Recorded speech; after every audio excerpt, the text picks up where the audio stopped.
how do you give everyone, and then I guess I can have my own answer to this question, but I wanted to start off by asking you a question today. Just how do you know that you're giving everybody the the proper attention, and do you give everything the proper attention? I mean, I feel like those of us that are not perfectionists, but at least like really want to be doing our best work 100% of the time, which is impossible. I never feel like I have the perfect balance or give the right amount of attention to everything. I think I do a decent enough job, obviously, to have a career. And by the way, I do think we should go over a few of the topics we talked about last week, because a couple of people were like, I wanted to hear you guys talk about some. So we can jump into some of that.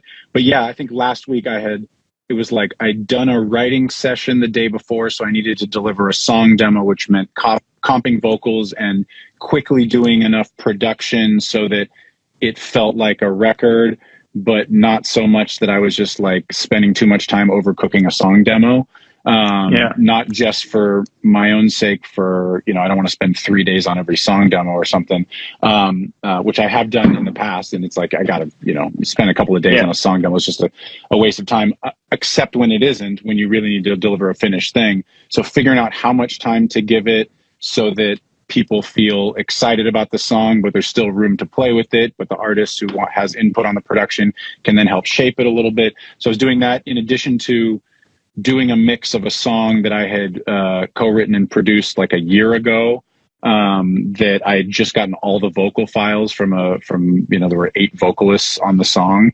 And so I was mixing, but I was also in different studios. So I was on my headphones. There's some focals at the studio that the room sounded pretty good. So I was going between that and my AirPods, and I was delivering.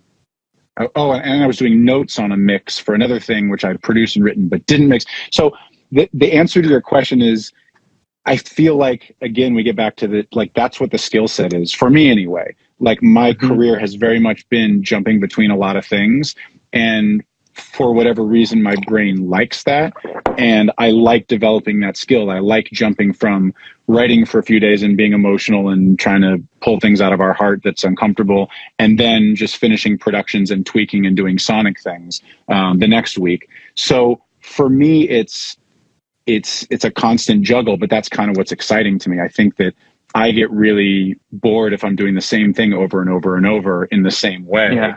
I know for you, as we've talked about before, it's, you've done a lot of different things, and then you've really focused and gone really deep on the mixing thing. Not to say you're not changing things and trying things. We talk about this all the time. There's a new plugin, there's a new idea for the mix bus. You're going to change your saturation. You're doing changes all the time, but it's more subtle. And for me, it's like, I like the excitement. I mean, that's why I've gone nomadic. I don't live anywhere. The last 6 months, I've been just bouncing around, and a little bit of that anxiety, a little bit of that stress. I realized many years into my career that that's part of what makes me really enjoy the process. Is it's a little uncomfortable. I think that's where my best work comes from. The biggest hits I've been involved with as a writer, not as a producer, because sometimes people will come to me with finished songs. Some of the One Direction stuff was like, just finish the production, and I go into sonic tweaking mode like you and I talk about all the time. But the other side is when I'm writing with an artist, some of the biggest records, maybe the majority of the stuff that's done really well for me has been like, I don't know what's happening. We're just going to try to figure it out. And I just kind of go, and, sometimes we figure it out. So for me, a little bit of that anxiety and not knowing how to exactly prioritize everything at any given time is actually what's good about the process for me. So I had a feeling you were going to say that. No, I had a feeling you were going to say that. The stress of it is positive for me.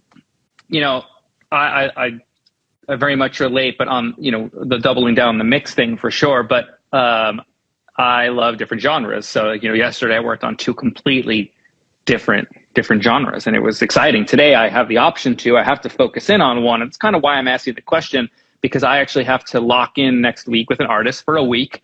They're flying in from out of town to wrap up what seems like from the track listing a 14-song album, and I have to get all of them started this week. So when they show up and the team shows up, we can lock in. So my brain now goes to, well, this is my priority. Like, other things have come in as well. So I have another song from a different artist. I don't know the deadline. Stems just came in today.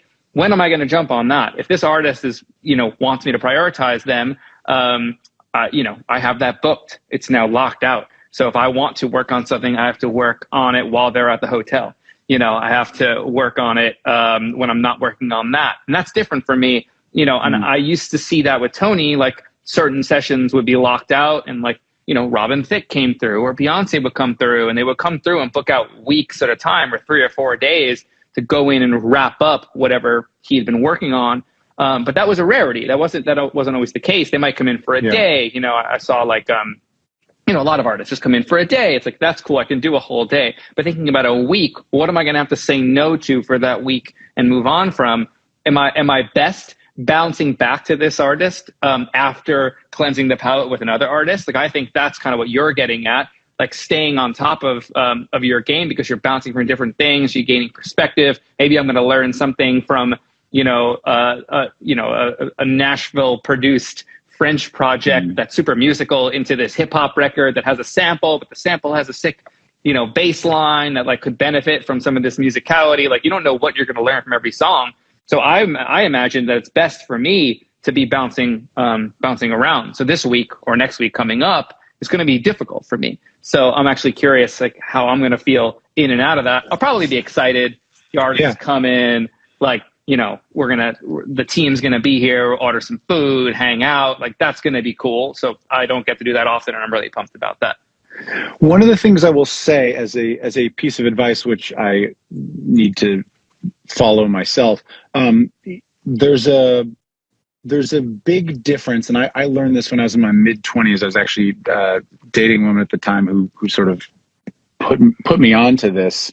The difference between scheduling your time and being physically present somewhere and getting your brain to be present somewhere. And what I mean by that is, like, I was doing the thing where I was learning how to be like, cool, I'm going to be at home for dinner at 8:30, but I would show up at 8:15 and I'd still be stressing about the song and I didn't quite get my stuff done. And then I'm having dinner with my girlfriend at the time and she's like, your brain is somewhere else. Like, go back to the studio and finish it and then come back and hang out with me.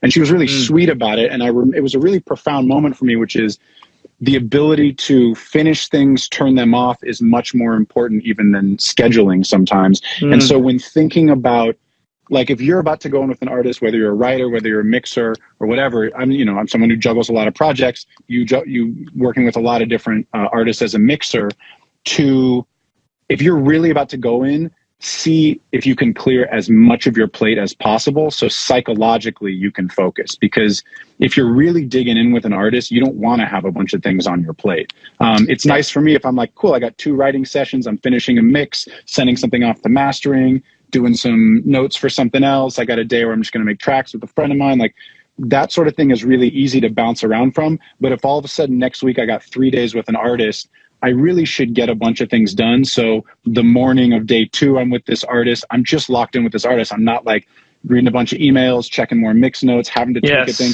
If I can avoid it, if you're actually going to go deep in with somebody, again, whether you're a mixer, but especially if you're a writer, producer, to clear the plates is also really important. So psychologically, you don't have a bunch of other things going on.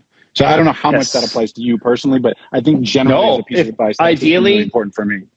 Ideally, next week will be tennis, working out, and mixing this artist. Like, that's the ideal. And I should say that it's someone I'm excited about working with too. Like, I'm not dreading this. It's a as a mixer. For me, it's rare to sink your teeth into a whole album. A lot of the time, it's a bunch of one-offs or it's an EP. So to get your teeth into an album that people will hear. I mean, the artist is someone of note that, there will be ears on this. That's what we've talked about in a previous episode. That's what gets me going. Thanks for watching. Just a reminder, all of this content is free. There's no secret knowledge here. There's no Patreon. We don't read ads. We don't have sponsors. We're just trying to build a knowledge base. All that we ask in return is that you share it with somebody. Thanks so much.